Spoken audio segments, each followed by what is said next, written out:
Hola a todos, bienvenidos de nuevo a mi canal para un nuevo misterio con Molly Westbrook. Si eres nuevo por aquí, si nunca has visto mi cara en tu pantalla antes, entonces hola, mi nombre es Molly Westbrook y publico videos de crímenes reales como este cada semana, así que si crees que eso es algo que te gustaría seguir, entonces por favor suscríbete y no olvides activar las pequeñas campanas de notificación para que YouTube te avise cada vez que publique un nuevo video. Solo quiero decir que todavía tengo un poco de dolor de garganta en este momento, así que me disculpo si mi voz suena un poco desagradable.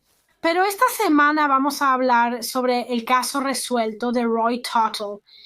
Era un joven adolescente que simplemente desapareció misteriosamente un día durante su viaje a casa desde la escuela.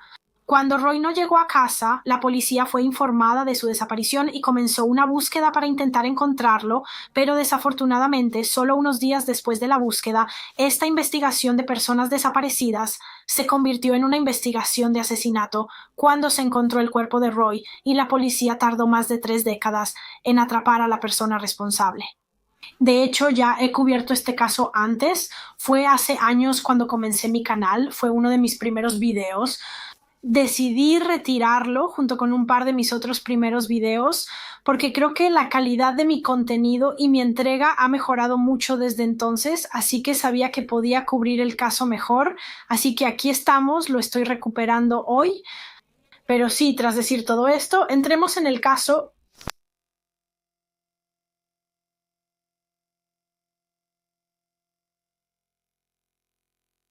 Entonces, para el caso de hoy vamos a retroceder hasta el año 1968 en el condado de Surrey, que se encuentra en el sureste de Inglaterra, en el Reino Unido. Este es Roy Tuttle, tenía 14 años cuando ocurrió este caso y nació en el año 1954. El padre de Roy era un hombre llamado Dennis, su madre se llamaba Hillary y él era uno de 2 hijos. Tenía un hermano mayor llamado Colin y la familia Tuttle vivía en un área llamada Brocken, que es un pequeño pueblo en Surrey y por lo que pude ver eran solo una bonita familia normal disfrutando de la vida en los 60. Según todos los informes, Dennis y Hillary eran padres amorosos y cuidadosos y estaban muy unidos a sus 2 hijos. Era una familia muy unida de 4 miembros.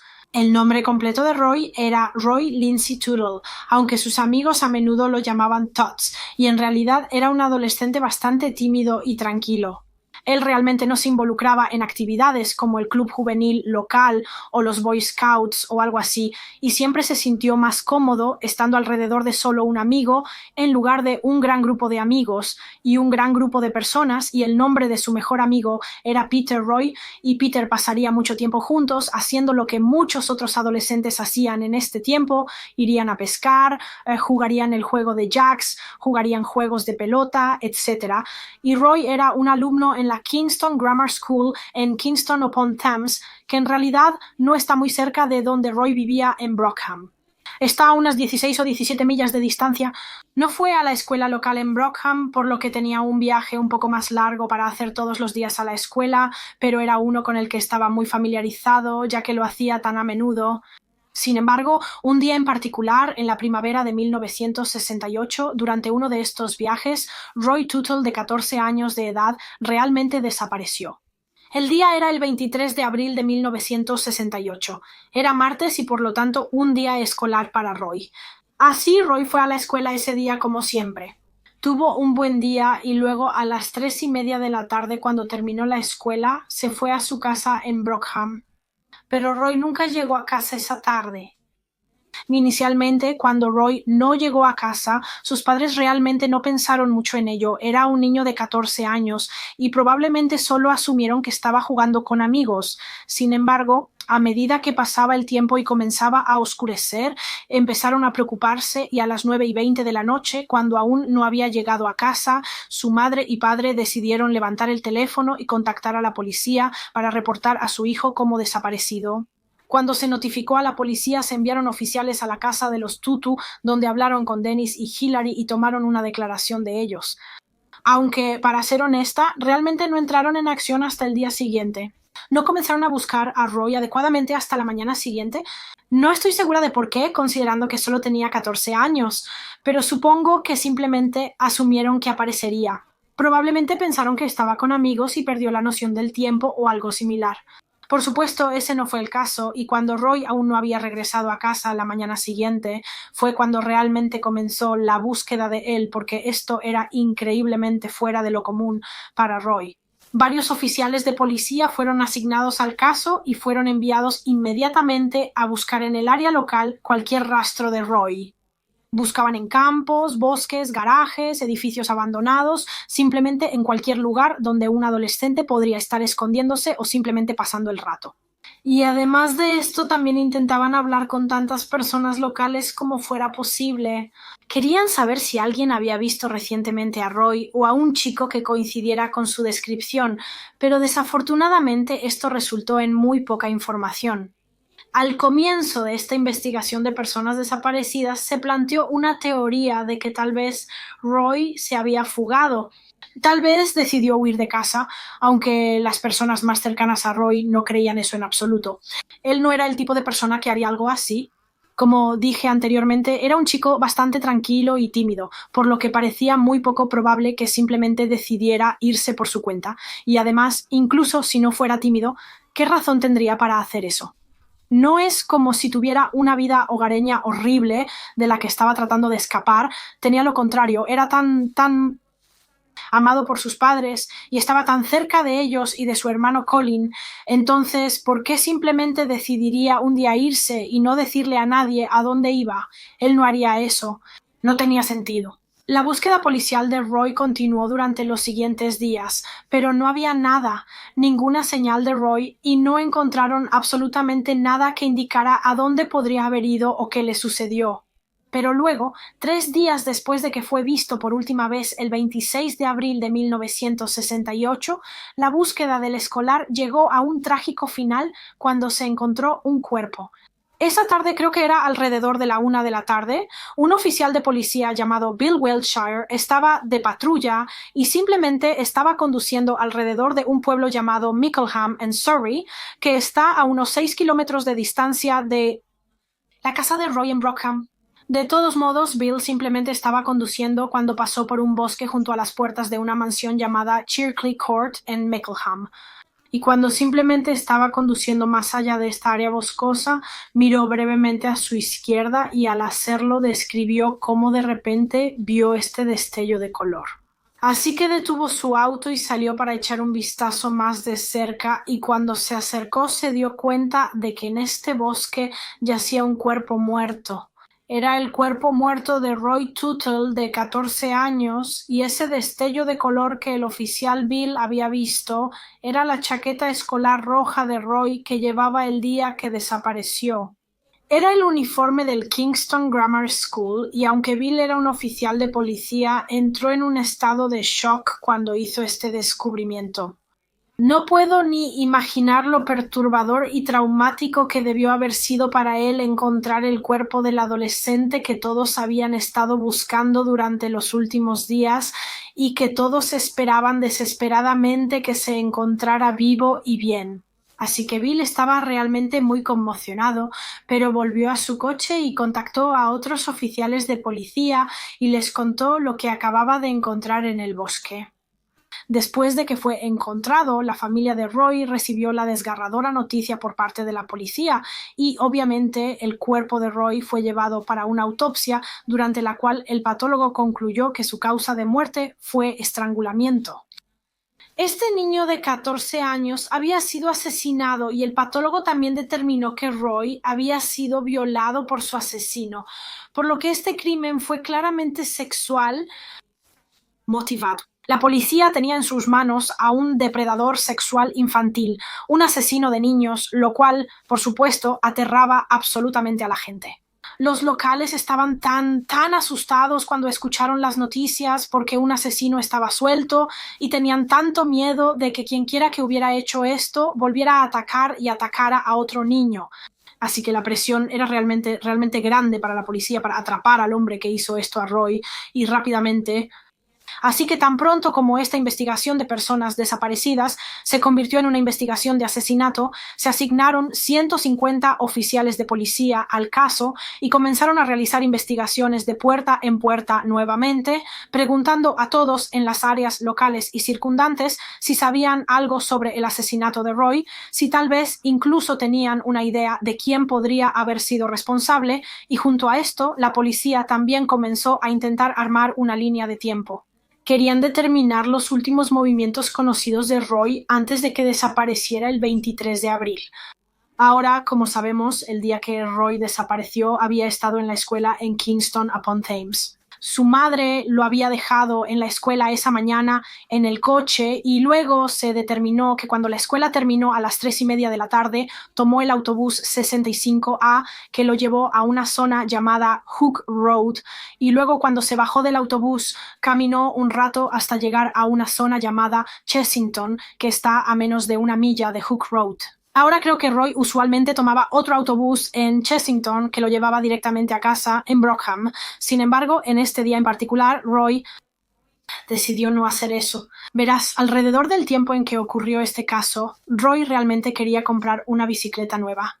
Así que realmente no quería pagar el autobús porque estaba tratando de ahorrar todo su dinero para poder conseguir la bicicleta más pronto.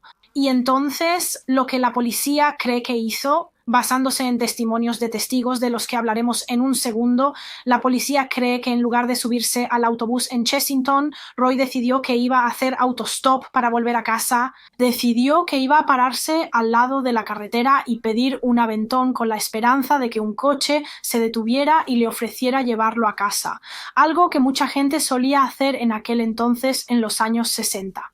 Obviamente no se hace tanto ahora, afortunadamente, porque hoy en día la gente es mucho más consciente de los riesgos y peligros, pero era una época completamente diferente en aquel entonces. Pedir aventón era algo muy normal que hacer y realmente nadie le daba mucha importancia y eso incluía a Roy.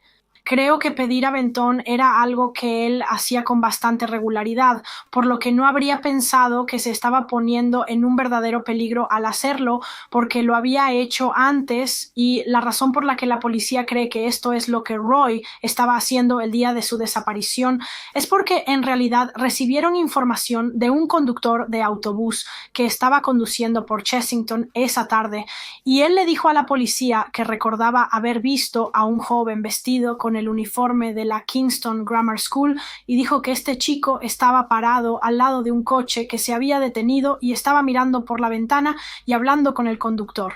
Entonces, si este era Roy, lo cual la policía creía basándose en la descripción, eso significa que probablemente estaba parado al lado de la carretera buscando un aventón.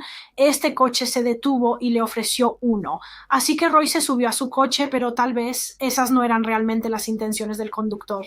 Quizás el hombre que conducía este coche era el asesino de Roy y lo recogió esa tarde con la intención de agredirlo sexualmente y asesinarlo. Y esta teoría y este relato del conductor del autobús en realidad estaban respaldados por evidencia que se encontró en la autopsia de Roy. Durante su autopsia se encontraron marcas o fibras en el cuerpo de Roy y se determinó que probablemente estas provenían de una alfombra. El tipo de alfombra que había en muchos coches y vehículos de la época, específicamente en el maletero de los coches.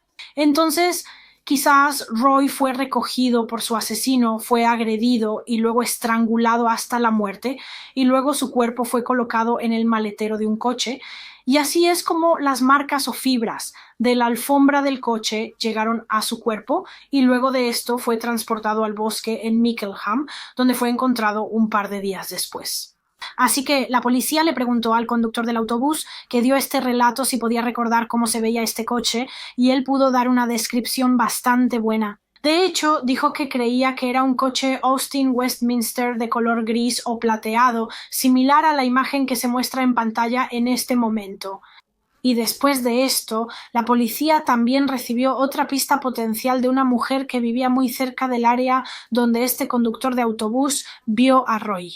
Fue cerca de la parada de autobús en Chessington. Ella se acercó a la policía y dijo que también vio a un joven con uniforme del Colegio de Gramática de Kingston pidiendo un aventón esa tarde. Un chico que coincidía con la descripción de Rory Tootle, y dijo que de hecho se acercó a este chico y le habló y le dijo que no tenía que hacer autostop, que había autobuses que podía tomar por aquí, y al parecer este chico respondió simplemente sonriendo y diciendo gracias, pero continuó extendiendo su mano a los coches de todos modos. Sin embargo, solo un par de minutos después, cuando esta mujer estaba de vuelta en su casa, miró por su ventana y notó que el chico había desaparecido, así que en ese momento creyó que al final había subido a un autobús o un coche se había detenido y lo había recogido.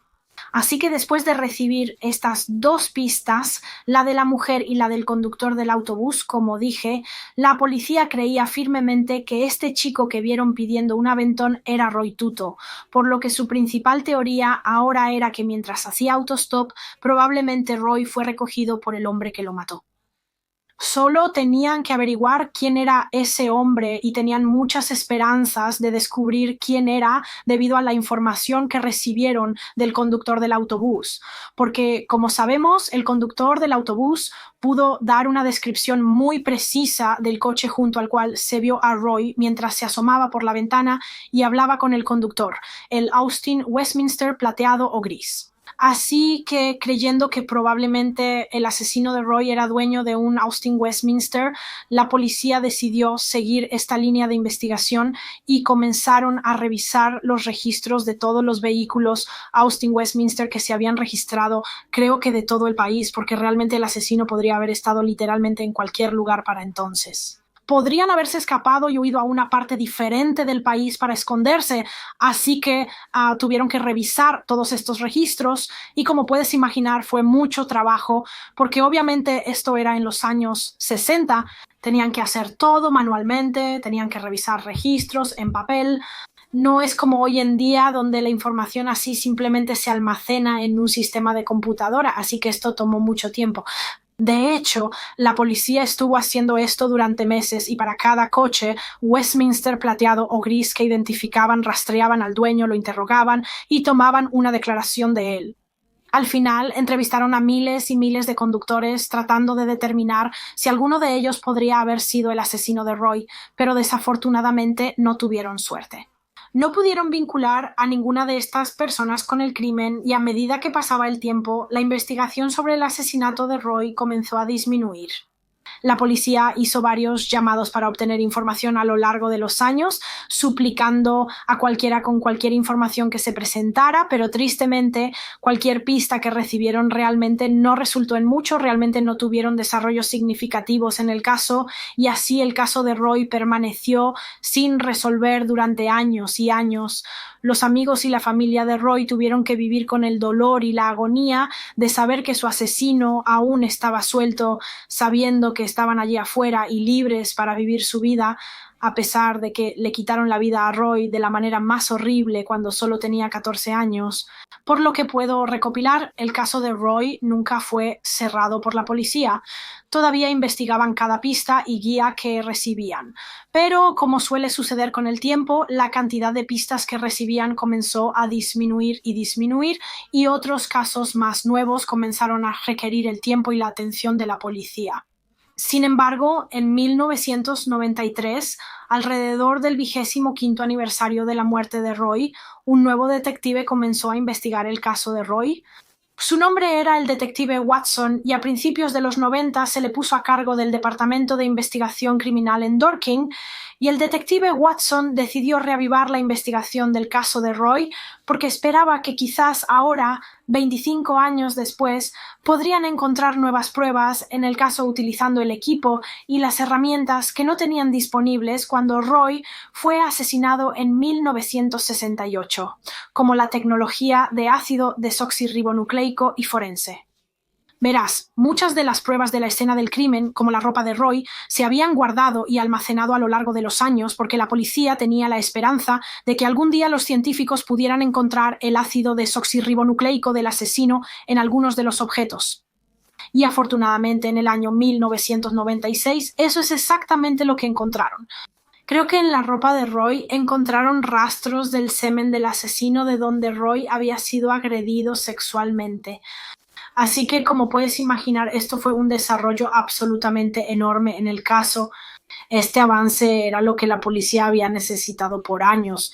Fue su primera evidencia sólida en el caso y significaba que cualquier sospechoso futuro que tuvieran podría ser probado contra el ácido desoxirribonucleico. Si no coincidía, entonces eran descartados, y si coincidía, bueno, el caso estaba resuelto. Finalmente tenían a su asesino. Mientras tanto, mientras todo esto sucedía alrededor de la misma época en que obtuvieron la muestra de ácido desoxirribonucleico de los asesinos a finales de los 90, la policía también estaba investigando cualquier crimen y ataque previo que tuviera similitudes con el asesinato de Roy. Querían ver si tal vez había una posibilidad de que cualquier otro ataque estuviera posiblemente vinculado al caso de Roy y fuera llevado a cabo por la misma persona, y en realidad se encontraron con este caso de Escocia que ocurrió en los años 1970, así que después del asesinato de Roy, donde 2 adolescentes fueron agredidos sexualmente por un hombre y este hombre fue atrapado por el crimen, afortunadamente, y fue arrestado y pasó algún tiempo en prisión por esto. Y cuando la policía investigaba el asesinato de Roy y se enteró de este crimen, pensaron que debido a las similitudes podría haber estado vinculado. Quizás el hombre que cometió este ataque fue la misma persona que mató a Roy. Así que decidieron que querían saber más sobre el hombre que hizo esto, entrevistarlo y tomar su muestra de ácido desoxirribonucleico por si acaso podría haber sido el asesino de Roy Tuttle. El hombre que cometió el ataque contra esos 2 adolescentes se llamaba Brian Field, y después de investigar su pasado, la policía descubrió que ese asalto no era el único delito del que Brian había sido condenado, pero llegaremos a eso y hablaremos más sobre eso en un par de minutos. Así que la policía estaba realmente ansiosa por localizarlo porque estaba claro que era un hombre muy capaz de cometer actos malvados y sus objetivos eran principalmente jóvenes adolescentes de la misma edad que Roy Tuttle. Así que sabían que necesitaban encontrarlo para descartarlo de la investigación o identificarlo como sospechoso. Pero el problema era que rastrear a este hombre resultó ser muy, muy difícil. Él prácticamente había desaparecido del radar, no tenía ni idea dónde estaba, y creo que la razón de esto fue porque no había estado pagando impuestos. En ningún lugar había evitado pagar impuestos y también su seguro social, por lo que no pudieron encontrar una dirección para él. Pero necesitaban desesperadamente encontrarlo, porque necesitaban desesperadamente determinar si él era o no el asesino de Roy, si su ácido desoxirribonucleico coincidía o no con el semen encontrado en la ropa de Roy.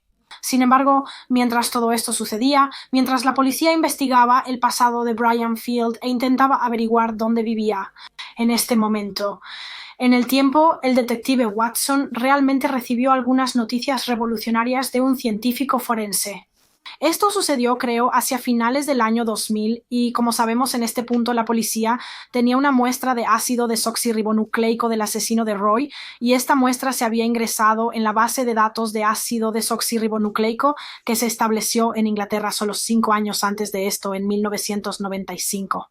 Desafortunadamente, cuando el ácido desoxirribonucleico del asesino se ingresó inicialmente en la base de datos, no hubo coincidencia.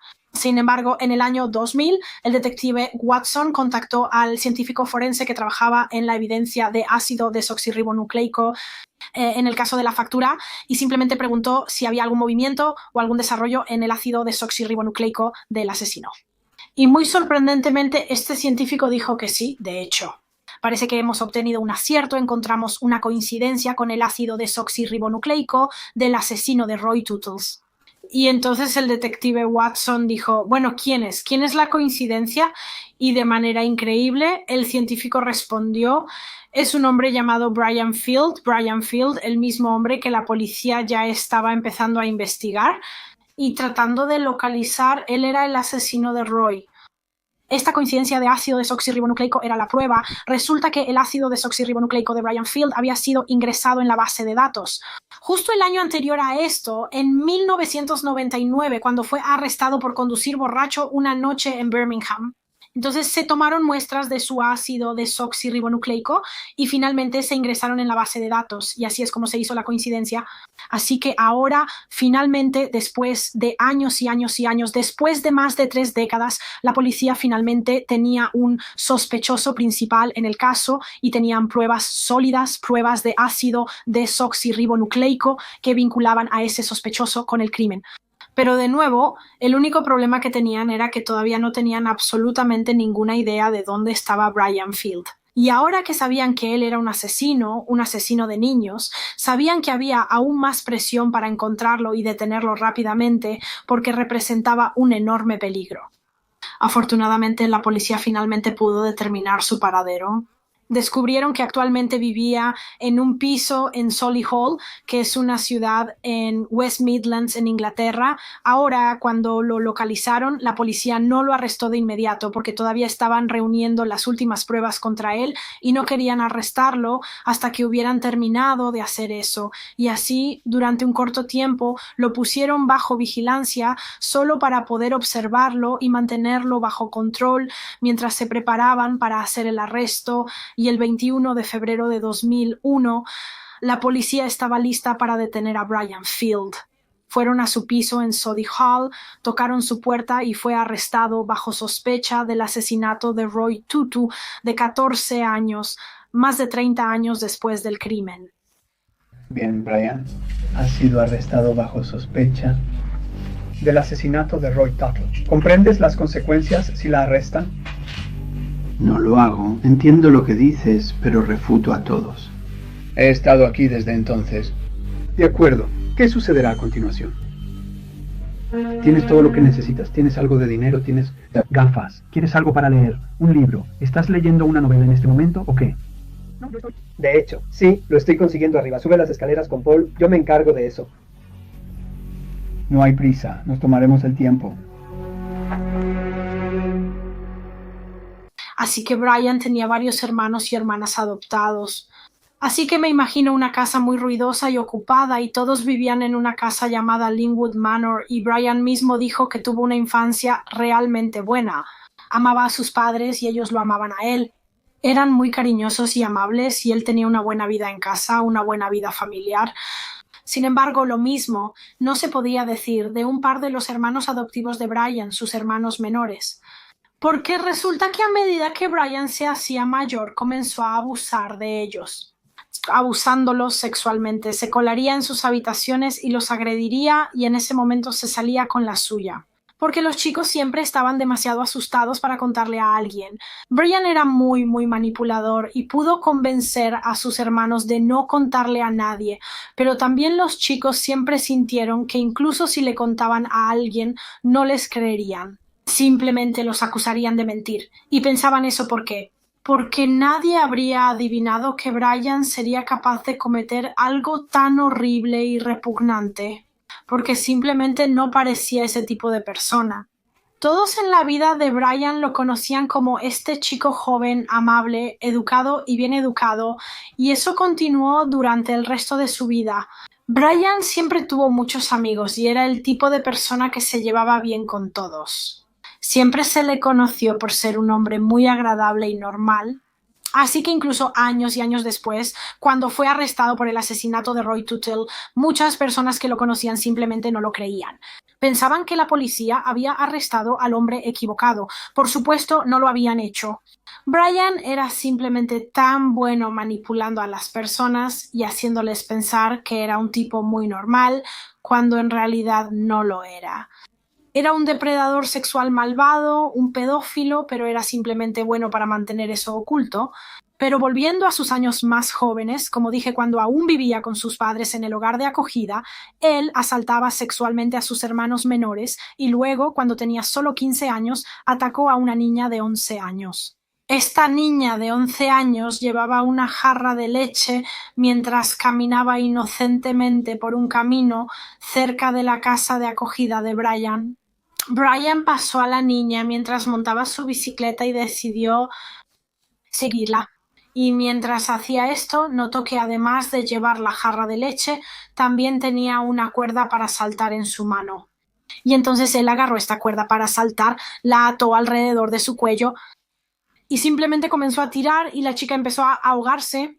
Afortunadamente la chica no murió, él no la mató, pero después de asfixiarla sí la agredió sexualmente y en realidad no estoy segura si ella estaba consciente cuando hizo esto o si se desmayó después de asfixiarse, pero él la agredió y luego simplemente abandonó la escena y desafortunadamente nunca fue atrapado por esto en ese momento, por lo que nunca enfrentó ningún castigo. Avanzamos hasta el año 1967, solo un año antes del asesinato de Roy Tuttle. Brian Fields se casó. Se casó con una mujer, tuvieron un hijo juntos y se establecieron en Surrey, en Inglaterra. Así que vivía en Surrey en el momento del asesinato de Roy, el mismo lugar de donde desapareció Roy. En Surrey, Brian consiguió un trabajo en la Junta de Comercialización de Leche, el cual realmente disfrutaba, y las cosas parecían ir bien para Brian. Parecía tener una vida feliz. Sin embargo, esto no le impidió cometer más crímenes horribles, más agresiones sexuales. De hecho, después de casarse, rápidamente dirigió su atención hacia el hermano menor de su esposa, es decir, el cuñado de Brian, que tenía solo 12 años. Su hermano de 12 años admiraba mucho a Brian, pensaba que él era realmente agradable y estaba feliz de que estuviera casado con su hermana y veía a Brian como un hermano mayor para él. Sin embargo, en el verano de 1970 fue a quedarse con su hermana y el esposo de su hermana, Brian, durante las vacaciones de verano escolares. En este punto, Brian y su esposa vivían en Shropshire. Se mudaron de Surrey poco después del asesinato de Roy Tuttle convenientemente y para 1970 ya tenían 2 hijos. Creo que de hecho su segundo hijo nació solo días antes de que Roy Tuttle fuera asesinado en abril de 1968, pero de todos modos el hermano menor de su esposa fue a quedarse con la familia en 1970 durante las vacaciones de verano de 6 semanas y él estaba realmente emocionado, estaba ansioso por pasar tiempo con su hermana y su esposo Brian, pero resultó ser una pesadilla completa para él porque durante este tiempo Brian comenzó a abusar sexualmente del hermano menor de su esposa.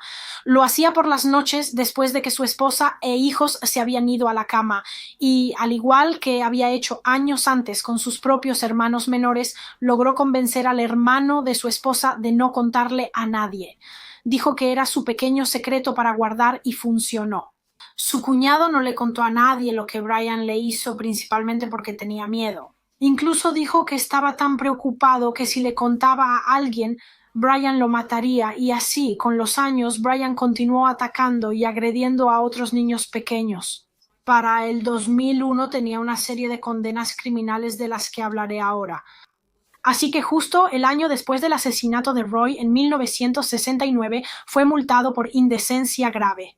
En los años 1970 fue condenado y enviado a prisión por 2 años por el asalto indecente a un niño de 14 años y luego en los 80 fue condenado a 4 años de prisión, después de ser condenado por 2 cargos de sexo ilegal con niños menores de edad y fue condenado a 4 años adicionales por encarcelar falsamente a 2 adolescentes. Así que puedes ver por qué la policía que investigaba el asesinato de Roy lo sospechaba, porque era un pedófilo y tenía un historial de agresiones sexuales a niños y adolescentes. Ahora, por lo que puedo recopilar después de esas condenas en los 80, no fue arrestado nuevamente hasta 1999, cuando la policía lo detuvo después de que fue sorprendido conduciendo borracho. Así que o bien no cometió ningún delito en ese lapso cuando estaba fuera de prisión o simplemente nunca fue atrapado por ellos. Y como mencioné anteriormente, la base de datos de ácido desoxirribonucleico no se estableció en Inglaterra hasta 1995, razón por la cual su ácido desoxirribonucleico no estuvo allí hasta 1999, porque todos los delitos que cometió antes de la infracción por conducir ebrio fueron antes de 1995, cuando no había una base de datos de ácido desoxirribonucleico para que su ácido desoxirribonucleico se registrara. Así que eso nos lleva de vuelta a donde llegamos anteriormente. En el caso cuando el ácido desoxirribonucleico de Brian Field se ingresó en la base de datos después de que fue arrestado por conducir ebrio, se identificó como una coincidencia con el ácido desoxirribonucleico que la policía tenía del asesino de Roy Tootles.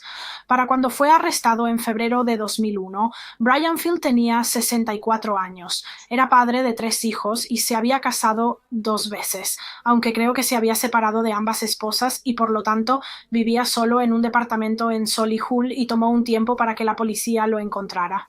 Como mencioné anteriormente, en realidad estaba trabajando como jardinero en este punto y lo había hecho durante un par de años y por todo el trabajo que hizo le pagaron en efectivo. Hizo todos los trabajos en efectivo, lo que significaba que era fácil para él evitar pagar cualquier impuesto y también evitó pagar su seguro social. Por eso fue tan difícil para la policía encontrar una dirección para él. Pero finalmente lo hicieron y cuando lo encontraron fue arrestado bajo sospecha de asesinato y llevado a una estación de policía en Surrey para ser interrogado. Brian fue entrevistado sobre el asesinato de Roy durante 3 días y lo que la policía esperaba era que él confesara. Esperaban que después de todos estos años, Brian finalmente fuera honesto y admitiera que él era el asesino de Roy, pero cuando comenzaron a entrevistarlo, quedó claro que ese no iba a ser el caso. Negó todo. Negó haber conocido a Roy, dijo que no reconocía su rostro cuando le mostraron su foto y negó haberlo matado. Y en realidad hay videos en línea de las entrevistas de Brian con la policía, así que si no tienen derechos de autor, intentaré incluir algunos de los clips. Así que ha sido arrestado por el asesinato de un chico llamado Roy Lindsay Tuttle. Tuttle, sí, ese chico, era un estudiante de la escuela de gramática de Kingston y desapareció en su camino a casa desde la escuela en abril de 1968. Después de bajarse del autobús en su camino a casa desde la escuela, y nunca se le volvió a ver hasta que su cuerpo fue recuperado el viernes, que es el 26. Así que ese es el día en que el niño desapareció y el nombre del niño era Roy Lindsay Tuttle. Tuttle. T-U-T-I-I-L-L. ¿Alguna vez has escuchado ese nombre? No, está bien. ¿Alguna vez has llevado a algún escolar en tu coche? No, en 1999. 60 no, ¿estás completamente seguro? Sí. Positivo. ¿Alguna vez te detuviste y hablaste con algún chico de escuela? ¿Los involucraste en algo? Tipo de conversación, como acabas de ver en esos clips de entrevistas, Brian negaba todo. Confesó sus otros delitos, aquellos por los que había estado en prisión años antes, como todas las agresiones sexuales que había cometido, pero insistía en que no tenía nada que ver con el asesinato de Roy. Y, por supuesto, la policía no le creía porque tenían pruebas que lo vinculaban al delito, pero otra razón por la que no le creían era porque a medida que avanzaba el interrogatorio, comenzaron a notar algunos cambios en el comportamiento de Brian. Al principio parecía muy seguro y confiado, pero con el tiempo parecía ponerse más nervioso y agitado. Los detectives que lo entrevistaban tenían la sensación de que quería decirles algo, quería hablar. Así que tenían la esperanza de que si seguían y lo presionaban un poco más, se abriría. Y eso es exactamente lo que pasó. Según un par de fuentes, después de su segundo día de entrevistas, Brian estaba en su celda porque obviamente estaba detenido y tuvo un sueño realmente malo esa noche. No podía dormir en absoluto, estaba muy inquieto. Y luego, a la mañana siguiente, se despertó, fue llevado a ser entrevistado de nuevo y esta vez confesó. Confesó el asesinato del joven de 14 años, Roy Tuttle. Y él Comenzó a guiar a los detectives a través de lo que hizo ese fatídico día en abril de 1968.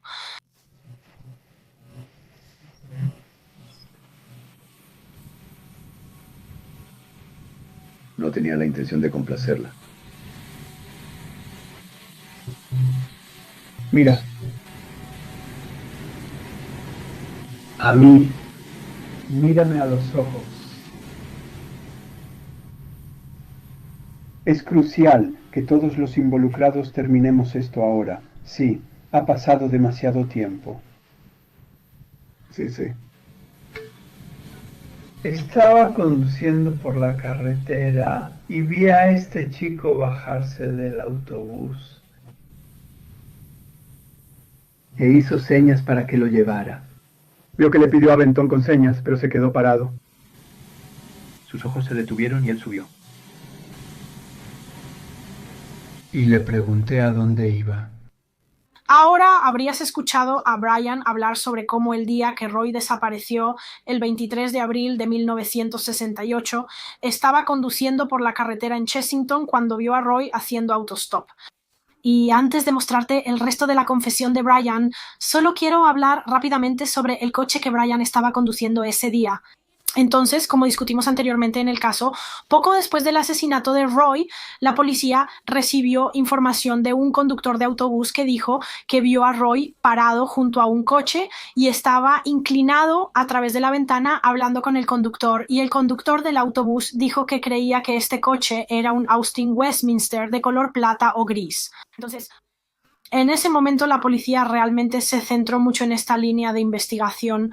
Mucho de su tiempo y recursos se dedicaron a rastrear cada coche Austin Westminster en el país en un intento de encontrar al asesino, pero resulta que Brian Field en realidad no tenía un coche Austin Westminster, nunca había tenido un Austin Westminster en el momento del asesinato de Roy. En realidad conducía un Mini blanco que se parece bastante a un coche Austin Westminster, así que creo que lo que sucedió aquí fue que el conductor del autobús simplemente se equivocó, pensó que el coche al que vio a Roy junto a él era un Austin Westminster, pero no lo era, era un Mini. Así que la policía dedicó tanto tiempo, energía y esfuerzo en tratar de rastrear el coche equivocado. Estaban buscando un Austin Westminster, no estaban buscando un Mini, que era el verdadero coche del asesino. Si hubieran estado buscando un Mini, entonces es más que probable que Brian Field hubiera sido identificado como el asesino y detenido muchos años antes.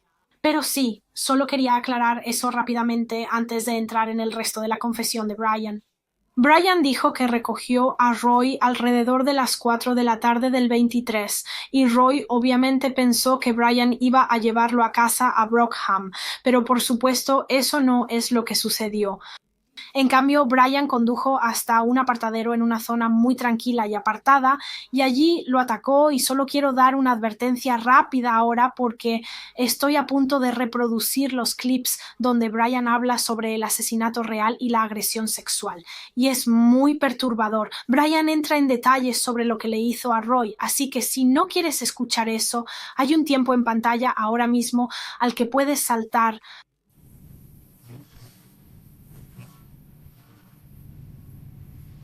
¿Qué necesitas hacer? ¿Qué intentas hacer? Correcto, intenté iniciar sesión. De acuerdo, ¿cómo intentaste hacerlo? Siempre que estamos prometiendo. Y traté de hacerlo en el frente y a través del asiento delantero. Entonces, ¿qué hizo él? Estaba llorando. ¿Qué estaba haciendo? No, él no estaba llorando. Pensé que lo estaba. Iba a recibir un empujón de nuevo. Y luego lo encontré. ¿Puedes ayudarme con eso? ¿Cómo te quedaste adentro? Solo coloqué la corbata alrededor de su cuello y la apreté. ¿Puedes demostrarme cómo lo hiciste? Lo pusiste alrededor de su cuello y simplemente lo apretaste así. Entonces demuestras como si algo hubiera pasado y estás girando tu cabeza. ¿Y qué nos pasó a nosotros? Porque realmente no pasó nada. Él solo convulsionó un poco,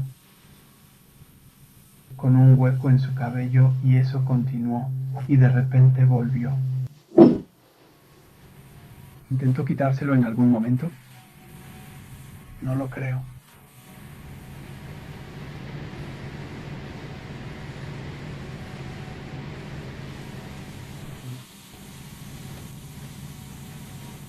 Salí, puse lo en el bote, luego fui a casa. Y que lo tuve en el edificio 6 horas en la sala con los pies en la tierra y probablemente todavía voy a dormir conmigo. Y fui y dije que tengo que deshacerme del cuerpo. Así que le dije a mi esposa que voy a salir. y conduje buscando lugares. Busca al miembro de Cristo. Y vi un mapa de vuelta en el coche, gracias.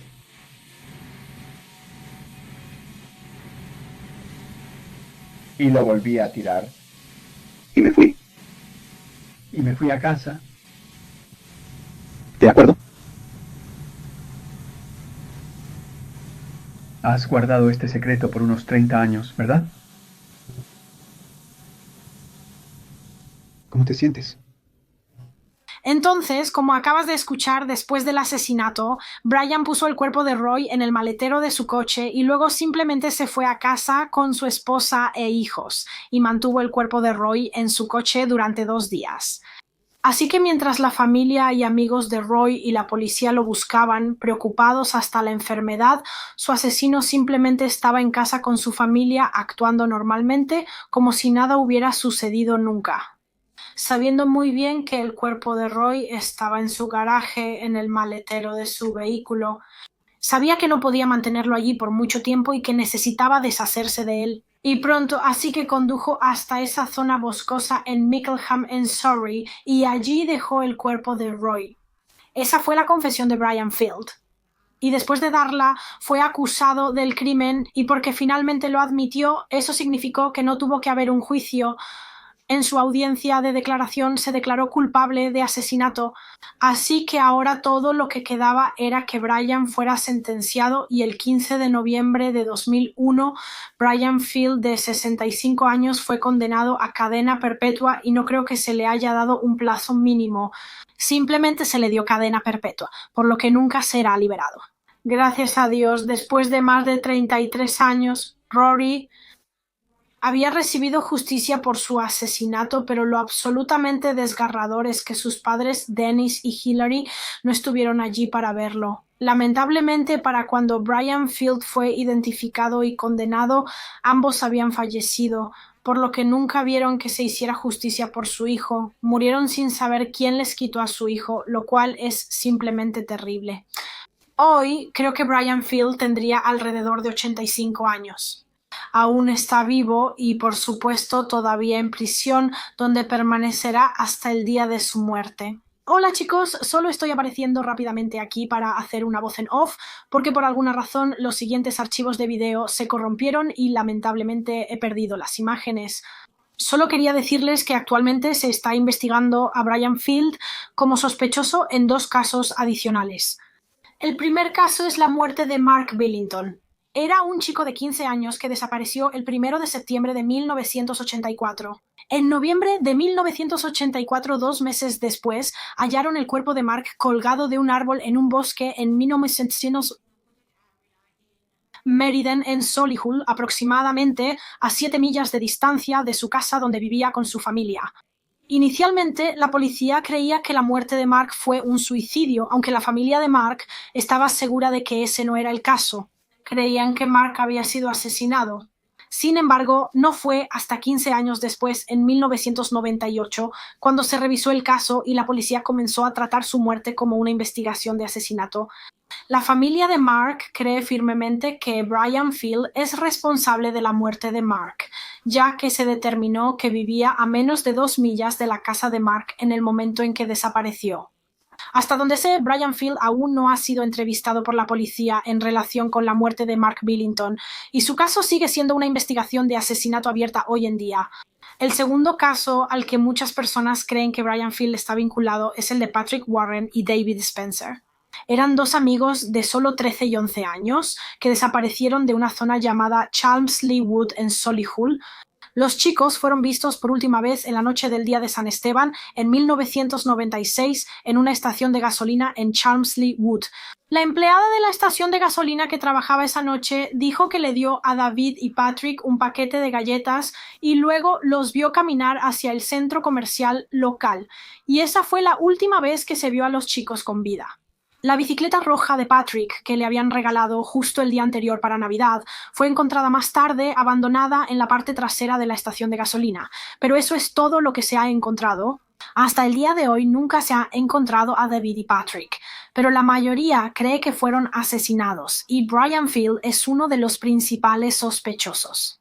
Vivía en la zona en el momento en que los chicos desaparecieron y ha sido interrogado bajo advertencia un par de veces por la policía. Sin embargo, siempre ha negado tener algo que ver con el caso. Desafortunadamente, simplemente no hay suficientes pruebas para acusar a Brian Field de algo en relación con la desaparición de Patrick Warren y David Spencer. El caso permanece abierto y esta sigue siendo una investigación muy activa. De hecho, hace solo un par de meses, un equipo de voluntarios comenzó a excavar un campo en Damson Wood Lane en Solihull, después de recibir un consejo de un individuo que afirmó que alrededor del momento en que los chicos desaparecieron, vio a un hombre cavando en ese campo.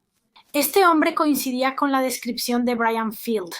Se ha teorizado que si este era Brian, entonces este campo podría haber sido donde enterró los cuerpos de Patrick y David, pero hasta ahora los restos aún no han sido encontrados y debido a la insuficiente evidencia, Brian Field no ha sido acusado en ninguno de los casos, ni en el caso de Mark Billington, ni en los casos de Patrick Warren y David Spencer. Podría hacer un video sobre esos dos casos en algún momento del próximo año para poder entrar en más detalles sobre estos crímenes, así que háganme saber en los comentarios si eso es algo que les gustaría ver, pero eso es todo para este caso. Déjenme saber sus pensamientos y opiniones en los comentarios. Me encantaría escuchar lo que ustedes piensan. También háganme saber de otros casos que les gustaría que cubriera en este canal en 2022. Pienso que este es mi último video de 2021. Solo quiero expresar un enorme agradecimiento a todos ustedes por todo el apoyo que me han mostrado a mí y a mi canal este año.